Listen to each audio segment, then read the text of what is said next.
Hi everybody, welcome to this unboxing of the Revell 91 Ford F-350 Duallie pickup. Now, I'm on something of a nostalgia trip at the moment, buying up and reviewing or unboxing kits that I first built when I was a teenager, when they first came out. And this one is another one. I built one of these in, well, probably about 1991 or 2 when it first came out. Really enjoyed it. Been hoping I could get my hands on another one and do another one ever since. And here it is, reissued under the Revell Trucks brand. So this one I picked up in America, in Austin, Texas, and it cost me, I think, $28, something like that. They tend to go for a little bit more in the UK at the moment, if you can find them. All in all, I think it's pretty good value, and we will see why I think that when we start looking inside the box. So, on the front of the box, this 1/24th scale kit, we have a photograph of the completed kit. Looking around further, we have information on the real truck, paint guide, a photograph showing the underneath of the completed model, which is nice. I like to see completed model images on the box, and more completed model images on this side as well, showing it built up. With the included decals and so on and so forth, and a recommended paint scheme. Ford official licensed product. Like to see that. So let's see what's in the box. Let's have a look at what's in here. Okay, first of all, we have a multi-page instruction sheet. We'll have a look at that later on. Cardboard brace there, stiffener for the box. That's a good sign. That's going to keep everything in good shape. Okay, what comes in here? It's been a long time since I held this kit in my hands, so I can't remember everything. Right, we have the Ford 91 F-Series pickup cab. Now, I don't know the correct manufacturer's term for this cab. As you can see, it's an extended cab. So it's not what we have these days, which is a super crew with 4 full-size passenger doors, but it has some extra space behind the driver's seat there. Quite nice looking. Again, it's a reasonably old kit. Little bit of flash here and there, but nothing to get terribly worried about. There's a removable stiffening brace there, and then a lot of molded in detail here. That sort of shows the kit's age. These days I'd expect that sort of thing to be included separately, but here we've got battery, brake master cylinder. I'm not sure what else we've got here actually, but various ancillary parts in the engine bay molded as one. Side rubbing strips on there. Pretty good. Okay, what else is in this bag? In here we have the rear tailgate. I like that. Look at that. Ford molded in there. That's the inside of that piece. The hood or bonnet piece there, and then we've got the pickup body sides with the flared wheel arches, because this is a duallie. In other words, it has twin rear wheels rather than the single rear wheels that you'd get on an F-150. Also, in this bag, the clear tail light pieces. Very nice. Okay, what's next? Glazing. I'm not going to get this out. Windshield there. Rear screen. And then we have side windows for that extended cab. We've got headlamp glasses, quarter light glasses, and I don't know what they are. Spotlight glasses, perhaps? Not sure. Okay, what else? Tyres. Let's have a look at some tyres. What do we get? What have they given us? Obviously a number of tyres here. 1, 2, 3, 4, 5, 6, 7 tyres. So enough for each wheel and a spare. Nice chunky rubber there. Like that a lot. Not seeing any manufacturer details on the sidewalls there, but nice chunky tyres. Decent pattern. Not too much in the way of a centre bead to remove, but there is this sort of moulding flash thing here which you'd want to get rid of. Okay, good. What else? Pretty much all the rest of the bare plastic is in this one large poly bag, so let's see what's in there.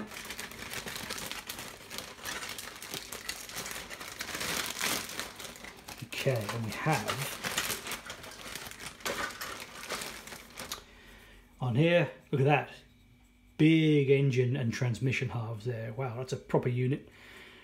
Heads, valve covers, serpentine belt. That's going to need to be very carefully removed from the frame. Radiator shroud, bits for the fuel injection system there. Intake manifold, I think that is. rear leaf springs. What have we got there? Front steering assembly, I assume. Exhaust with silencer and catalytic converters. Interesting, getting onto a more modern subject, and you get the modern accoutrements like catalytic converters. Okay, what next? Right, nice big cab, floor pan and chassis unit there. That's quite a good size. It's a nice long chassis. Fuel tank at the back there.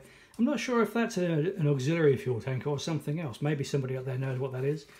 Radiator and bulkhead. Firewall was more moulded in detail, and the pickup bed itself, which look, because it's separate like that, it looks like it would be a fairly simple job to paint that a black or charcoal grey to look like one of those plastic bed liners you can get. And then finally, in terms of the bed, plastic, one-piece interior tub with a textured floor. That's where the seats go, I guess. That sort of storage area behind the seats. Yes, you've got the driver and passenger bench seat and back. Door cards, door side panels there, quite nicely detailed actually.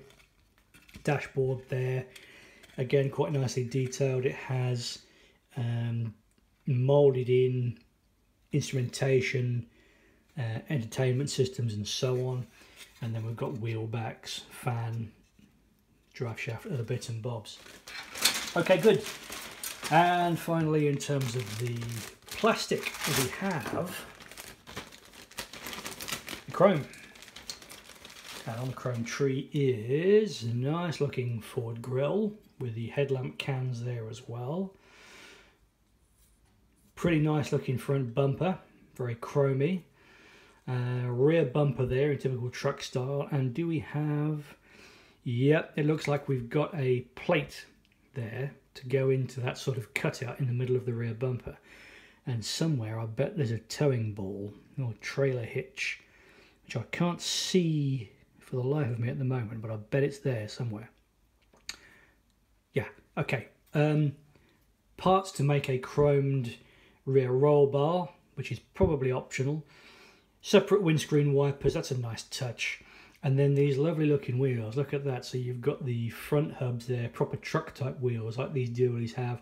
And then at the back you've got those nice twins as well.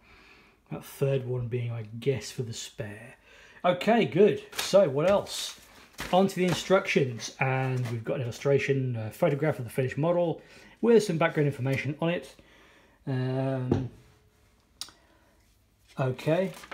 And then inside we have a parts list, which is useful. Paint colour guide, and then we're straight into assembly, which is pretty conventional, no big surprises there. Engine halves go together, heads go on, intermanifold goes on. Front of engine assembly goes together. What looks like a fuel injection intake plenum there. Chassis goes together, not too complicated there. Suspension and steering wheel goes together, quite straightforward. Yep, that spare goes on there together with a bracing piece to keep it in place. Engine goes in the chassis. And then, if I can open the page, we are on to... Right, getting the firewall and so on into the cab together with glazing. Interior goes together relatively straightforward, not a great number of pieces at all in the interior. The bed has some bracing cross members underneath it which need to go together. The tailgate is assembled, as painting guides there for that as well. Bed goes together fairly straightforwardly. Join that to the body before putting it on the chassis. And then, yeah, it's more engine bay bits and bobs. And then we're getting into bumpers, grille, lamps, trim and final assembly. Wheels going on at this late stage in construction. And yeah, and then we've got painting guide and decal placement guide for inside the engine bay. That's encouraging. So we've got decals for things like the battery and the slam panel there as well. I like that kind of detail in a kit. Also got some marker lights to go on the cab roof. Quite a realistic touch for a big truck like this in the US. Big trucking mirrors go on, hood goes on, and she's done. Then you've got the painting and decal placement guide if you want to make the truck as it appears on the box. Okay, cool. Let's look at this decal sheet. Dominated by the operator livery decals, which is G&G crane service, 24-hour service, which is okay, fine. It's got these hazard warning strips on it as well. Quite like this. We've got a what looks like a one-way sunshade thing to go in the rear screen with stars and stripes and an eagle on it. We've got the Illinois plates, there we go, as they would probably have appeared in the original monogram boxing of this back in the day. We've got a couple of gauge pack decals there, and we've got what are probably those underhood emblems there as well, together with a Ford badge, which is probably for the grille or tailgate. Okay, there we go, looking pretty good. Really pleased this came back out again. Really looking forward to doing something with that, maybe coupling it to a trailer, who knows. Anyway, there we go. That's Revell's 91 Ford F-350 Duallie pickup in 1/24 scale. Thank you very much for watching.